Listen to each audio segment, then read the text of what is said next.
Hey guys, Chris here, and I want to do a video today talking about 9 months semen retention and the benefits I've noticed. So I've gone 9 months this time.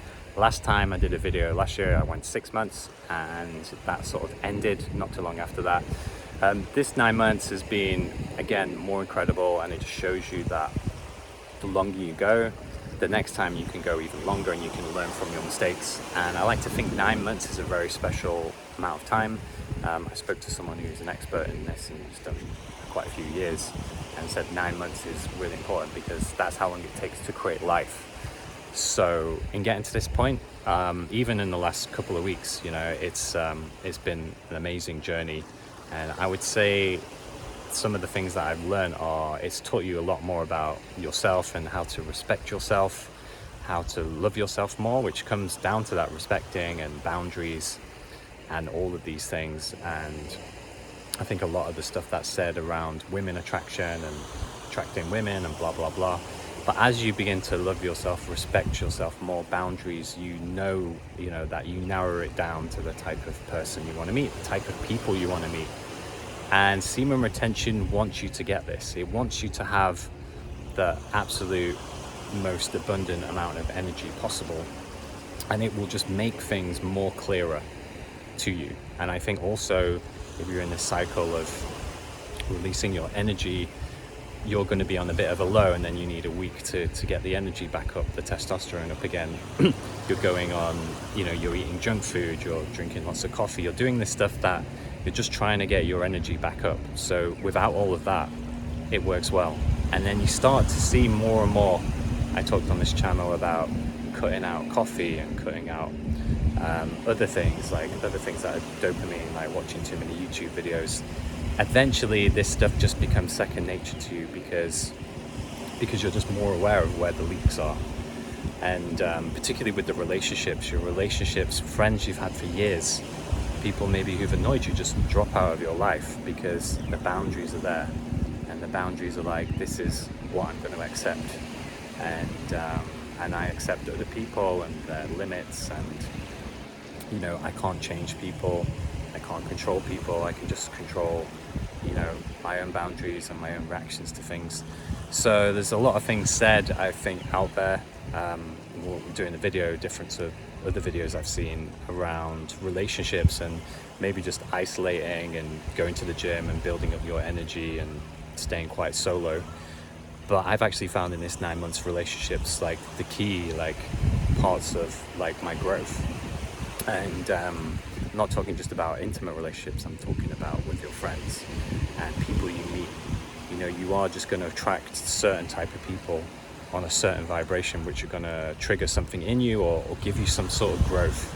So I would say on this journey I've attracted, some of the wrong people, and they've been the greatest part of the growth, because that's what's always been there. So I think if you just isolate for years and then you go out there and then you meet a woman and then you attract that kind of narcissistic woman you would have attracted 5 years ago. So I think it's important to keep playing the game of life, and to say I'm going to get tempted to sleep with this person or that. It's just, the whole thing is a way of life. It's not just not watching the dirty websites, it's literally as you walk around and all these other things. So relationships for me have been very important because I've attracted some toxic people. I've sort of let go of this kind of anxious attachment style that I've had to more secure attachment, and boundaries is just really key, because you start to be like, okay, I'm giving my energy away here. And semen retention is like a commitment. When you commit to it, it's like a spiritual commitment. And I think that's another thing with the videos I've seen online. A lot of it is about going to the gym and weightlifting and all this and blah blah blah. But to me, this is very much a spiritual practice. Of course, that's some amazing benefits, and if you want to transmute the area, your energy into that area, which is really good.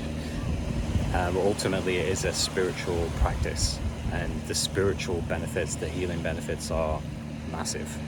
And that's your self-reflection is a lot more. You're a lot more self-aware. And then the thing around lust and this sort of energy, it does naturally, the longer you go, it does drop off, and you begin to see through it as well. So to sort of be like, I don't want to scroll through my Instagram or, you know, go on this website or whatever, you know, because I fear I'm going to get aroused, you know, that eventually just sort of drops off. And you could even just look at some of that stuff and just not be. And the more so, I think, is because you'd be a lot more self-aware in your mind of, okay, my energy is, you know, I'm transmuting all my energy in lust to, you know, this particular image or whatever. So it's important to move that away. And I think that's what leads to the wet dreams as well. It's not necessarily seeing a certain image, it's like how you feel when you see it. And it's a matter of willpower. And I think, yeah, just when you feel the difficult emotions, like 9 months, yeah, I've been, you know, I met someone in that time, and it was like real heartbreak. And I didn't, you know, I didn't go to the porn, I didn't relapse, I didn't really escape. And that was where the growth came from, because I look back in my life and that's when I would normally have relapsed. And in those emotions that are important, it's important data, it's important information about yourself to grow as a human being. So I found that very powerful to just sit through that, you know, when you get a rejection or whatever. And it's not like, oh, I'm just not dating I'm staying celibate for the next few years. So you can still go out there and date, and it's figuring out what you want. You know, you still could love being with someone else, being with a woman, and maybe you don't have sex, or maybe you do and you do tantra, or, you know, you still use the semen retention practice, you know, but you don't, you can just, I don't know, like cuddle, you know, it's what you want. You know, if you think that's what you want deep down, it's important to live those desires as well. But I think what you begin to realize is, yeah, the releasing the sexual energy going out of your body is draining you. But there's ways to deal with that. So I wanted to mention about that. And yeah, I think just a lot more focused, a lot more clarity on your purpose. Things are sort of shifting out, you know, old things are moving out into new things.